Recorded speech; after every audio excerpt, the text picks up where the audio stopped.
नमस्कार, जय आरसीएम। आज की हमारी मीटिंग रहेगी आरसीएम हरित संजीवनी की। आरसीएम हरित संजीवनी क्या है? आप सभी साथी इस मीटिंग में लगातार ज्वाइन करें। बहुत से ऐसे लोग हैं जिन्होंने आज शायद पहली बार इस मीटिंग को ज्वाइन किया होगा।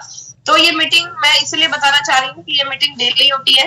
आप सभी इस मीटिंग को ज्वाइन किया करें। डेली सिर्फ आधा घंटा आरसीएम में इस मीटिंग को आप जरूर दें। और आज की जो हमारी मीटिंग है इसमें हम हरित संजीवनी के बारे में बात करने वाले हैं। हरित संजीवनी खेती से रिलेटेड एक प्रोडक्ट है। हजारों बीमारियां आ चुकी हैं, जबकि पहले गिनी चुनी सिर्फ 2-4 बीमारियां ही हुआ करती थी। तो अभी आज हम बात करेंगे कि वो बीमारियां क्यों आ रही हैं, किस तरीके से हमारा खाना पीना दोबारा से पहले जैसा हो सकता है और कैसे हम अपने आप को और अपने परिवार को बीमारियों से बचा सकते हैं। तो ऐसा ही हमारा एक प्रोडक्ट है हरित संजीवनी, जो कि खेती से जुड़ा हुआ एक प्रोडक्ट है। उसके बारे में हम डिटेल में बात करेंगे।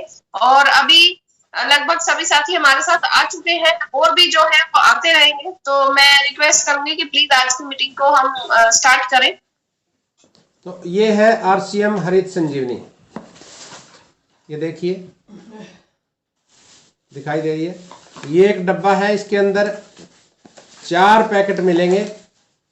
इनके ऊपर नंबर लिखे हुए हैं। देखिए, 1 नंबर का पैकेट है, इसके ऊपर ये 1 नंबर लिखा हुआ है, आप देख सकते हैं। इसी प्रकार से 2 नंबर का पैकेट है, 3 नंबर और 4 नंबर।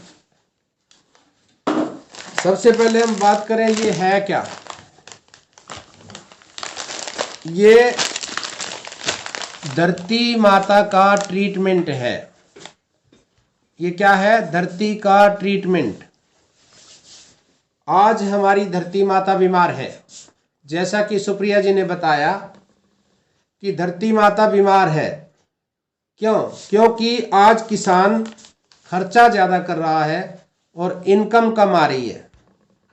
तो उसी के ऊपर हम बात करेंगे। इसको हम खाद नहीं कहते हैं, अगर देखा जाए तो ट्रीटमेंट कह सकते हैं धरती का। गलती कहाँ पे होती है? हम कई बार कह देते हैं कि ये जैविक खाद है, तो ये ट्रीटमेंट है।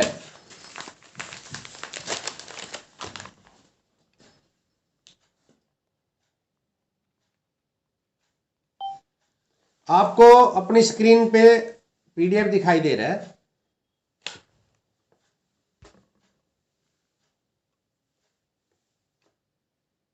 ये बीच में जो चित्र बना हुआ है ये धरती माता है, और इसके चारों तरफ इंडस्ट्री है, जैसा कि टेक्सटाइल इंडस्ट्री है, ऑटो इंडस्ट्री है, एफएमसीजी है। आज सभी इंडस्ट्रियां आकाश को छू रही हैं और किसान नीचे गिरता जा रहा है। किसान आज पैसा ज़्यादा खर्च कर रहा है, इनकम कम आ रही है। क्या कारण है? जैसा कि आपको बताया गया, पहले बीमारियां नहीं थी। क्यों नहीं थी?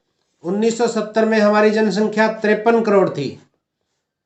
उस समय सिंपल खेती होती थी, कोई खेती के अंदर स्प्रे खाद वगैरह नहीं डाला जाता था। हुआ क्या, जैसे जैसे हमारी जनसंख्या बढ़ी, अनाज कम पड़ने लगा। 1970 में 53 करोड़ थी, आज के समय में 140 करोड़ हो चुकी है, यानी कि लगभग 3 गुना। अब अनाज कम पड़ने लगा तो अनाज को बढ़ाने की जरूरत थी, और उस समय एक नारा दिया गया था हरित क्रांति का। आप देख सकते हैं, हरित क्रांति का मुख्य उद्देश्य है उत्पादन को बढ़ाना। आपको याद होगा, हाइब्रिड बीज बनाए गए थे। हाइब्रिड बीज क्या? एक दाने से कई दाने पैदा करना। अब हाइब्रिड बीज को भूख ज्यादा लगती थी। इसकी भूख को मिटाने के लिए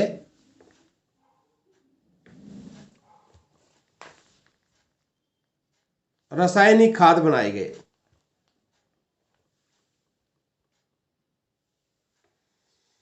हाइब्रिड बीज बनाए गए थे। हाइब्रिड बीज क्यों बनाए गए? क्योंकि एक दाने से कई दाने पैदा करना।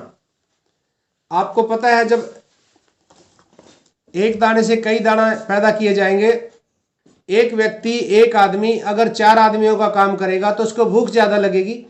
उसकी भूख मिटाने के लिए रासायनिक खाद बनाए गए। जैसे जैसे हमने रासायनिक खाद डालने शुरू किए तो बीमारियां आने लगी, फिर पेस्टिसाइड डालना शुरू किया गया। उसके बाद ये पेस्टिसाइड शुरू हुआ था। आज हर घर के अंदर बीमारी है। क्यों? क्योंकि हमने एक होड़ सी लगा दी है। अगर मेरा पड़ोसी 2 कट्टे डालता है तो मैं 3 डालता हूं, 4 डालता हूं। अब आपको जो दिखाई दे रहा है ये है हमारा पौधा।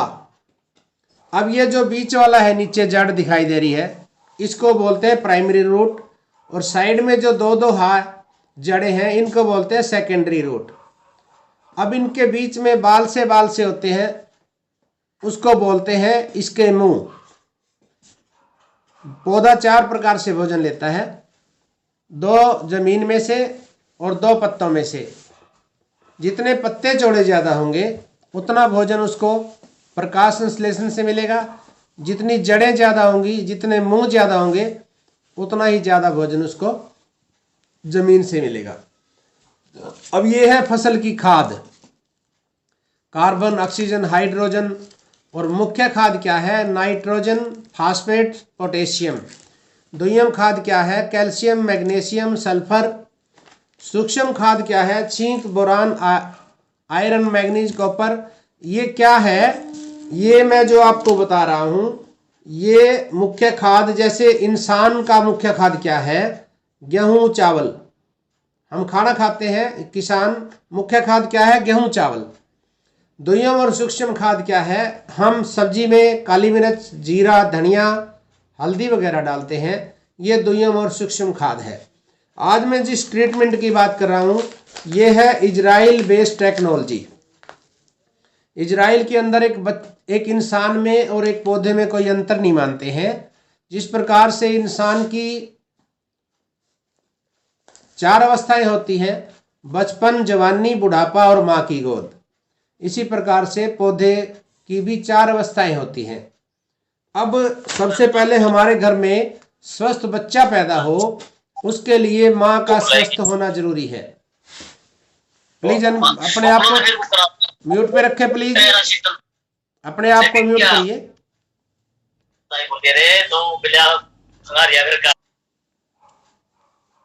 मैं बता रहा था कि जिस प्रकार से इंसान की 4 अवस्थाएं होती हैं, इसी प्रकार से पौधे की भी 4 अवस्थाएं होती हैं। अब हमारे घर में स्वस्थ बच्चा पैदा हो, उसके लिए माँ का स्वस्थ होना जरूरी है। माँ अगर स्वस्थ है तो बच्चा स्वस्थ पैदा होगा। इसी प्रकार से सबसे पहले हमें पौधा स्वस्थ चाहिए तो धरती माता हमारी ठीक होनी चाहिए। धरती माँ अगर स्वस्थ है तो पौधा स्वस्थ पैदा होगा। अब बच्चे के लिए डॉक्टर या दाई कहती है कि पहले 6 महीने इसको माँ का दूध पिलाना है, लेकिन हमने पौधे के साथ क्या किया, शुरू में ही हमने डीएपी खाद इस प्रकार से एक बड़े वाला खाना उसको दे दिया। अब अगर बच्चे को हम पैदा होते ही खाना खिलाएं, रोटी खिलाएं, खिचड़ी खिलाएं, दलिया खिलाएं तो उसकी हालत बिगड़ जाएगी, लेकिन पौधे के साथ हमने इसी प्रकार से किया हुआ है।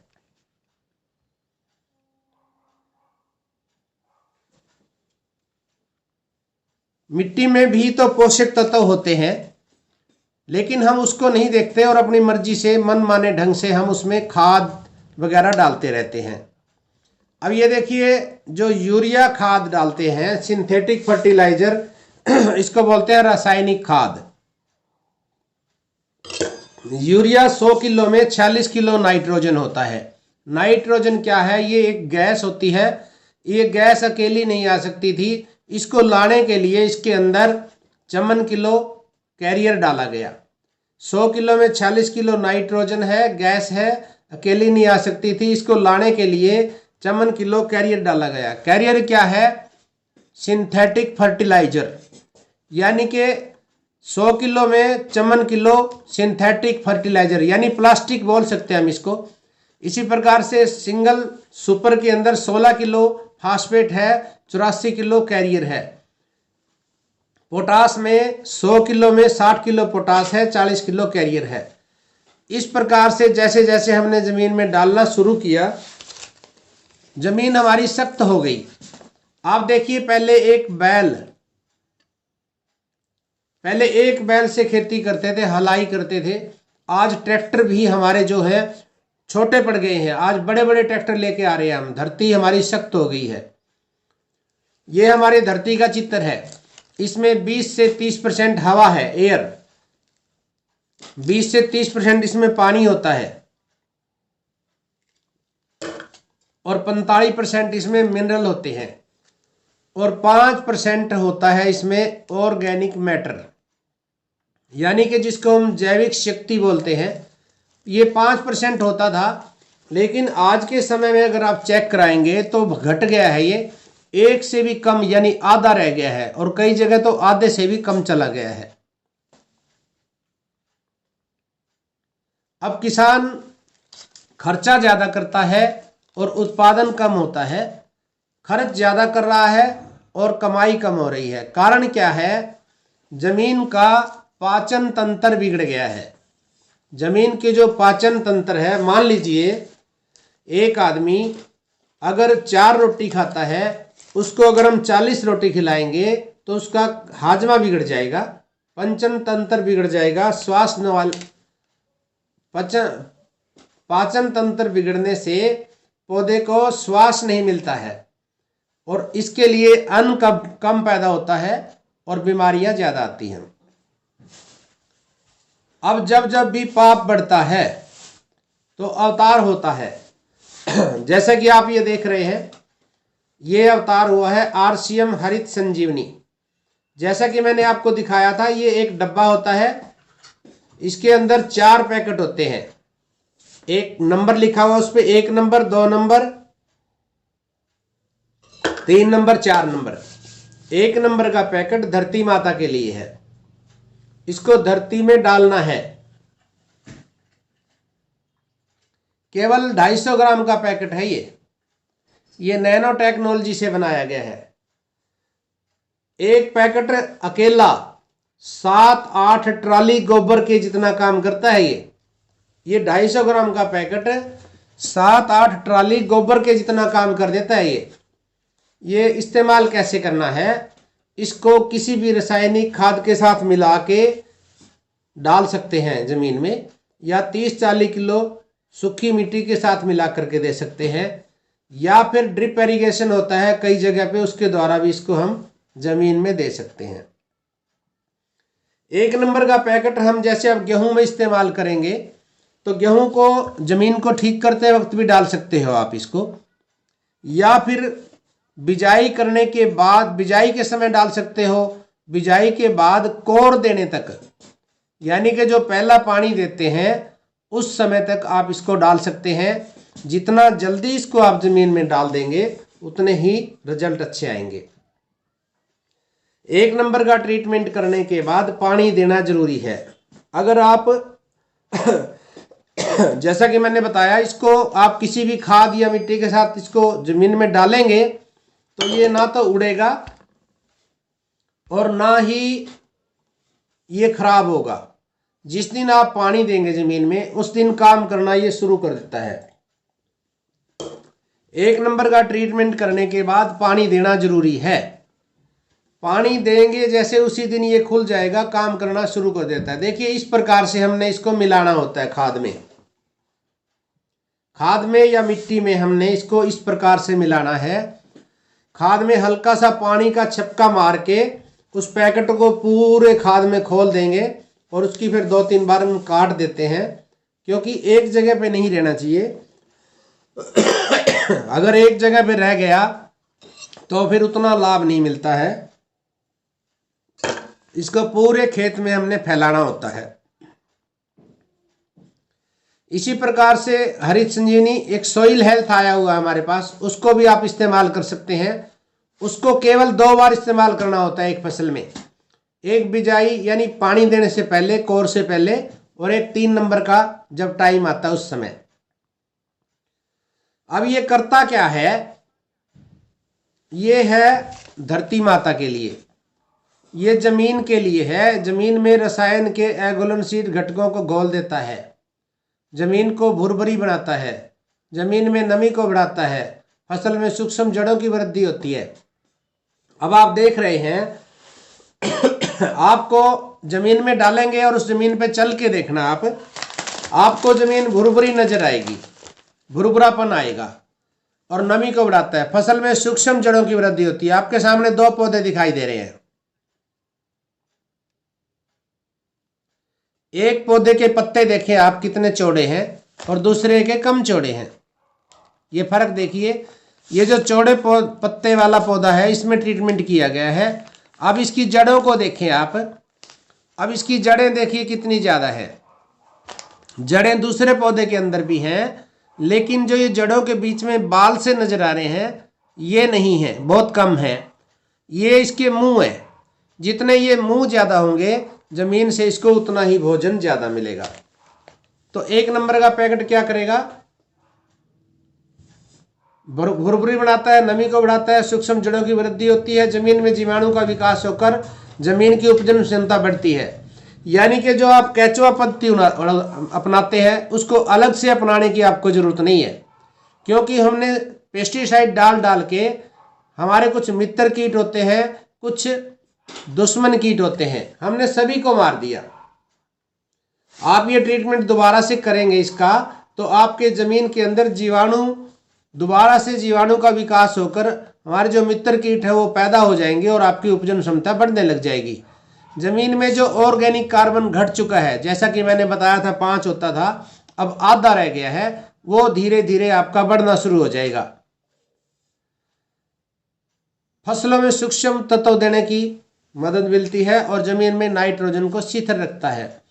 जमीन में जो हम खाद डालते हैं वो जड़ों से नीचे चला गया तो पौधा खा नहीं सकता है, और ऊपर रह जाए तो भी नहीं खा सकता। ये बिल्कुल सेंटर में रखता है। ये है 1 नंबर का काम।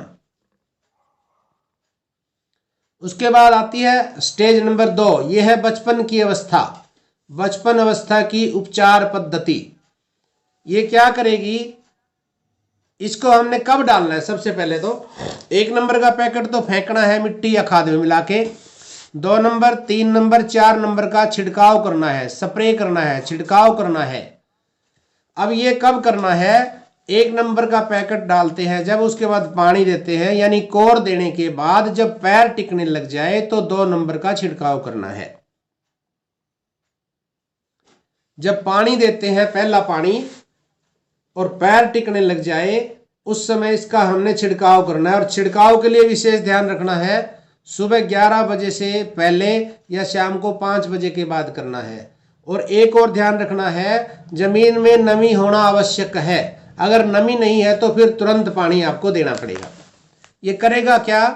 फसल की संतुलित वृद्धि होती है। कोई छोटा पौधा होता है, कोई बड़ा पौधा होता है, ये सभी पौधों को बराबर कर देगा।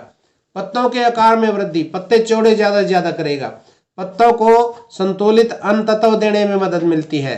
इससे क्या होगा? प्रकाश संश्लेषण क्रिया तेज होने से इसको भोजन ज्यादा मिलेगा। जड़ों के सशक्त विकास में मदद मिलती है। ज्यादा से ज्यादा जड़ों का ये फुटाव करेगा। उसके बाद आता है स्टेज नंबर 3।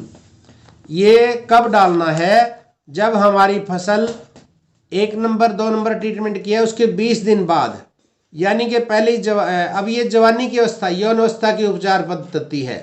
जब शाखाएं निकलती हैं, यानी कि आम भाषा में ये भी कह देते हैं कि जब हमारी फसल गाभे आती है, तो जब शाखाएं निकलती हैं उस समय हमने इसका छिड़काव करना है। फसल क्या करेगा? ये फसल की शाखाओं को बढ़ाएगा। जितनी ज़्यादा टहनियाँ होंगी उतने ज़्यादा फूल लगेंगे। और क्या करेगा? फसल में ज़्यादा से ज़्यादा मादा फूलों का निर्माण करता है। 2 प्रकार के फूल होते हैं, एक नर फूल होता है, एक मादा होता है। नर फूल झड़ जाता है और मादा फूल से अनाज बनता है, फल बनता है। तो ज़्यादा से ज़्यादा मादा फूलों का निर्माण करेगा। जितने ज़्यादा मादा फूल होंगे अनाज उतना ज़्यादा हमारा पैदा होता है। अनाज है, फसल है। और फसल की यौन अवस्था में लगने वाले विशेष खाद्यों को देने में मदद मिलती है। और क्या करेगा? फसल में सशक्त वृद्धि होती है। फसल में कार्बन डाइऑक्साइड और नाइट्रोजन के अनुपात को संतुलित रखता है। और सबसे बड़ा काम क्या करेगा? फसल की प्रतिकूल परिस्थितियों में फूल और पत्तों को थामने की क्षमता। यानी कि कई बार हम क्या देखते हैं, फूल तो बहुत ज़्यादा होता है, फूल बहुत ज़्यादा आया हुआ है और गर्मी है और एकदम से बरसात आ जाए तो सारा फूल झड़ जाता है। ये क्या करेगा, 3 नंबर का पैकेट उसको झड़ने नहीं देगा, झड़ने से रोकेगा। फसल की जो प्रतिकूल परिस्थितियां हैं उसमें फूल और पत्तों को थामने की क्षमता बढ़ाता है। अब हम आए हैं 4 नंबर ट्रीटमेंट। ये क्या है, प्रौढ़ावस्था की उपचार पद्धति यानी बुढ़ापे की अवस्था। आप देखिए लास्ट में क्या होता है, पौधे को लास्ट में जाके पौधा नीचे से सूखना शुरू कर देता है। कारण क्या है, जो भोजन उसको मिल रहा है वो कम है। अब पौधा खुद खाना छोड़ देता है। कैसे, मान लीजिए हमारे घर में 1 गिलास दूध का है। अब 1 गिलास दूध का हो तो माँ नहीं पीती है, बच्चों को दे देती है। अब अगर माँ नहीं पिएगी तो माँ कमजोर हो जाएगी ना। इसी प्रकार से पौधा खाना छोड़ देता है, बच्चों को दे देता है। अब पहले पौधे को आप देखिए, एक बार इस फल को देखें। ये तो टमाटर का पेड़ है, जहां पहुंच जाता है, मान लीजिए यहां पहुंच गया, ये बड़ा हो गया, उससे ऊपर वाला बड़ा हो गया। लास्ट में जाके देखेंगे तो आपको छोटा फल मिलेगा, चाहे वो गेहूं का हो, चाहे कोई टमाटर का है, चाहे कोई भी है। लास्ट में क्यों छोटा मिलता है, ऊपर तक पहुंचता ही नहीं है भोजन, ऊपर वाला देखता ही रह जाता है। जैसे मैं एक उदाहरण के रूप में बताऊं, पहले पहले क्या होता था, शादी ब्याह वाणे में, पार्टी में, गांव में क्या करते थे, लाइन में बिठा के भोजन जिवाया करते थे, भोजन खिलाते थे, खिलाया करते थे। अब लाइन में बैठे हुए हैं, जो बांटने वाला होता था वो थाली में से लड्डू उठा के रख रहा था, लास्ट में जाके खत्म हो गया। अब जो लास्ट में बचता है वो देखता ही रह जाता है।